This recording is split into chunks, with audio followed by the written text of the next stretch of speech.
Halo, assalamualaikum warahmatullahi wabarakatuh. Salam jumpa teman-teman, masih semangat ya.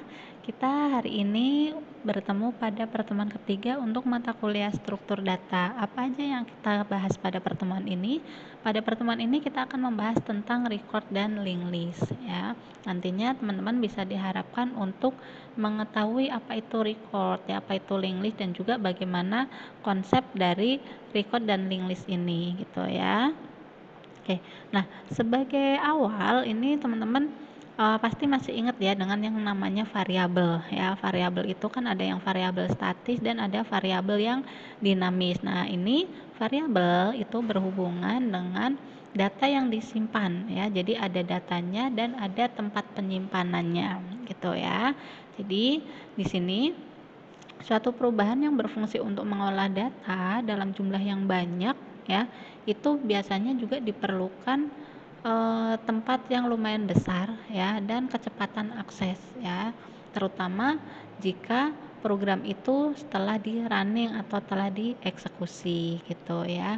Nah, ini adalah perbedaan dari perubahan yang statis dan dinamis. Kalau yang statis itu ya begitu kita running program, teman-teman tentu masih ingat ya, kita punya variabel A, isinya sudah kita tentukan. Variabel A itu adalah misalnya 1000 ya. Tetapi kalau yang pada perubahan dinamis itu berarti variabel yang menampung itu diisikan data misalnya 10 gitu ya. Nanti dia akan menunjuk ke alamat memori lain yang akan menghasilkan itu adalah 1000 ya. Jadi tempat penyimpanannya itu ditunjuk ke tempat yang lainnya, sehingga kadang kok hasilnya seperti ini. Nah, perlu dilihat struktur dari programnya gitu ya.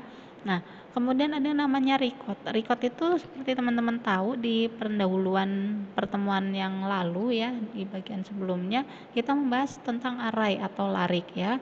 Nah, kalau array, larik itu menyimpan tipe data yang sejenis ya, sedangkan kalau yang record itu adalah datanya heterogen ya. Jadi kalau diingat pada pertemuan yang lalu ada misalnya array nama mahasiswa, array nama bulan dalam setahun. Nah, itu tipe datanya pasti sama ya, sama-sama string. Tetapi kalau untuk record, teman-teman, itu bisa terdiri dari beberapa field dan subfieldnya ya. Jadi ada istilah lagi field dan subfield, yang mana di sini teman-teman bisa lihat. Nah, yang mana yang record? Kalau ditampilkan seperti ini pasti teman-teman ngehnya gitu ya. Ini adalah merupakan sebuah tabel ya. Misalnya nama, NPM ya, kemudian alamat dan nomor telepon misalnya. Nah, ini misalnya daftar nama teman gitu ya untuk nama tabelnya. Nah, yang mana recordnya? Ini teman-teman recordnya ya. Record pertama NPM-nya adalah sekian, namanya ini, kemudian alamat temannya ada di sini, kemudian nomor telepon. Kemudian ini adalah record data kedua yaitu Tia, sampai dengan record data terakhir yaitu Yekti. Nah, di sini ada istilah field. Field itu adalah ini ya. Kemudian ada nama, alamat, telepon, ini adalah field-fieldnya ini ya. Field itu yang kita sering ketemu di tabel ya. Nah, biasanya fieldnya apa saja? Nah, fieldnya adalah ini, dan yang bagian bawah ini adalah isi datanya gitu ya. Nah, ada juga istilah subfield tadi ya. Nih, teman-teman ya, ada field, ada subfield. Subfield itu contohnya misalnya ini kita breakdown ya, atau kita dekomposisi, alamat teman itu terdiri dari kota, kemudian ada provinsi misalnya, kemudian ada nomor telepon. Nah, berarti itu subfieldnya ya. Atau misalkan nama itu kita buatkan subfield, ada nama depan, nama belakang, nama keluarga. Nah, itu subfieldnya berarti adalah yang dekomposisi atau yang breakdownnya itu ya. Oke. Kemudian ada perbedaan antara array dan record. Seperti yang telah disampaikan, teman-teman udah tahu ya, terdiri dari tipe datanya terutama ya. Kemudian apa namanya? Masing-masing memiliki nama variabel ya biasanya. Kemudian dalam penyimpanannya terutama ini, kalau untuk array sifatnya hanya sementara, sedangkan kalau record itu bersifat lebih permanen ya. Dalam artian ini misalnya gini, kalau sifat array ya, setelah si program itu dieksekusi, kita isi, ya, atau tampilkan datanya. Setelah selesai, datanya tidak bisa kita akses kembali, ya. Sedangkan kalau misalkan record itu adalah datanya tetap ada permanen, ya. Kita input data mahasiswa yang pertama, nama, NPM, alamat, IPK misalnya, kemudian isi data yang kedua disimpan, isi data ketiga disimpan. Nah, setelah programnya di close, ya, kita running kembali, itu data mahasiswanya masih ada gitu, ya. Ini yang dimaksud dengan dalam penyimpanannya. Nah, antara record sama array sama pointer dan lain sebagainya itu hubungannya apa sih gitu, ya. Tadi seperti dilihat teman-teman punya data.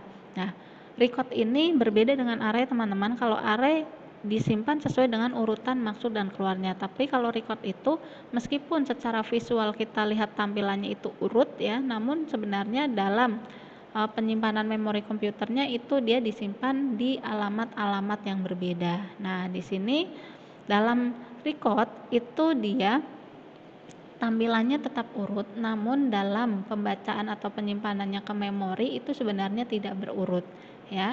Oleh karena itu ada istilah pointer dan link, ya. Nah, ada pointer dan link. Kalau pointer itu apa sih? Pointer itu adalah yang menunjukkan ke alamat tertentu. Nah, sedangkan linked list itu adalah komponen yang disusun secara berurutan dengan bantuan pointer. Jadi, pointer dan linked list itu ini untuk menampilkan data-data yang ada di record atau untuk menunjukkan penyimpanannya di mana, sehingga ketika diminta tampilannya oleh si user itu datanya masih tetap akan tampilan yang urut gitu, ya. Nah, dalam linked list teman-teman ada dua bagian, ya, atau nanti disebutnya sebagai simpul atau node, ya. Ada dua bagian, yaitu ada bagian yang disebut medan informasi dan medan penyambung, ya. Nah, sebelum membahas ke sana, ini juga ada perbedaan dari karakteristiknya, ya, antara array dengan linked list, ya. Misalnya dalam cara pengaksesannya, dalam cara penambahan dan pengurangan atau penghapusan data yang telah disimpan gitu, ya. Nah, kembali ke sini, untuk linked list ada dua bagian, ya, tadi. Ada bagian medan informasi dan medan penyambung. Kalau informasi itu berarti adalah datanya, ya, sedangkan medan penyambung adalah yang menunjukkan ke alamat berikutnya. Dalam hal ini adalah alamat dari simpul yang lain gitu, ya. Artinya misalnya untuk data yang ini, ya, record pertama isinya adalah Neneng Titin Supriyatin, ya, di alamatnya 1000, ya. Kemudian di sini Heru Daryudi, ya, ini address penyimpanannya di alamat 300 misalnya. Nah, sebenarnya ini address-address yang ada di dalam memorinya, sedangkan kalau ditampilkan secara visualnya tergantung dari kebutuhan user, apakah akan diurutkan sesuai dengan record number-nya atau akan diurutkan sesuai dengan NIP, nama, dan lain sebagainya gitu, ya. Jadi itu hubungannya. Oke. Nah, dalam linked list itu ada yang namanya penunjuk, ya. Biasanya disebut sebagai awal dan akhir, ya. Nah, di sini awalnya itu adalah nanti akan menunjuk ke alamat yang berisi data A. Kemudian setelah dari data A, dia akan kemana? Dia akan menunjuk ke yang isi datanya adalah B dengan alamat di mana gitu, ya. Nah, ini yang disebut dengan seperti seranai beruntai, ya, tadi, ya. Jadi artinya dia saling menyambung antara satu dengan lainnya. Nah, ada dua bagian dari linked list masing-masing tadi adalah sebagai medan penyambung dan medan informasi, ya. Medan penyambungnya adalah ini yang menunjukkan alamat berikutnya nanti akan membaca kemana, dan informasi yang ditampilkan nanti apa gitu, ya. Nah, kalau udah coret seperti ini berarti sudah tidak menuju ke pembacaan alamat yang lain, artinya sudah selesai, ya. Nah, ini adalah contoh secara logiknya untuk penyimpanan di dalam memori, ya. Contoh alamat awalnya dimulai dari alamat 2, ya, berarti dia akan mengakses yang info ada di alamat kedua. Infonya apa sih? Yaitu A. Nah, dari A ini misalnya sambungannya kemana? Oh, sambungan alamat berikutnya adalah ke 6 ya. Maka pointernya akan menuju ke 6 ya. 6 isi datanya apa sih? Oh, 6 ternyata isi datanya B ya. Nah, alamat berikutnya setelah dibaca B atau ditampilkan data B, dia akan menuju kemana? Oh, menuju ke sambungannya di alamat 1. Maka pointer akan menuju ke alamat yang di 1 yaitu C ya. Maka sampai sini data yang ditampilkan atau yang diakses itu menampilkan adalah A, kemudian B dan C ya. Begitu seterusnya sampai dengan setelah diakses ke data 8 yaitu menampilkan informasi F, ini sambungannya 0. Artinya F itu adalah data yang terakhir, sehingga dari pembacaan linked list ini ya dihasilkan informasi bahwa awalnya dari A ya, info yang ada di alamat 2 ini adalah A, kemudian dia menyambung ke alamat 2 ya, sambungannya yaitu nanti ke 6 ya. 6 ini infonya apa sih? Infonya adalah B dan seterusnya, sehingga diperoleh untainya itu adalah A, B, C, D, E dan F gitu ya. Nah, dalam linked list itu kita juga ketemu sama istilah yang namanya head dan tail ya. Head itu adalah bagian awal ya. Ini satu linked list ya. Ini node pertama, node kedua, node ketiga, node keempat ya. Nah, ini berarti dalam linked list ini node pertamanya yaitu yang berisi A ini disebut head. Kemudian kalau node yang terakhir berisi data D itu yang disebut dengan tail gitu ya. Oke, gitu teman-teman untuk materi kita, mudah-mudahan dapat cukup mudah difahami ya. Di sini kita ulangi lagi, kalau misalkan masih belum paham, yang di bawah ini adalah alamatnya ya. Jadi alamatnya si informasi A ini di mana? Di FFF1 ya. Ini sudah kita pelajari kemarin ya, untuk konversinya ke heksadesimal gitu ya. Ada tipe data yang desimal. Nah, ini udah dikonversi gitu ya.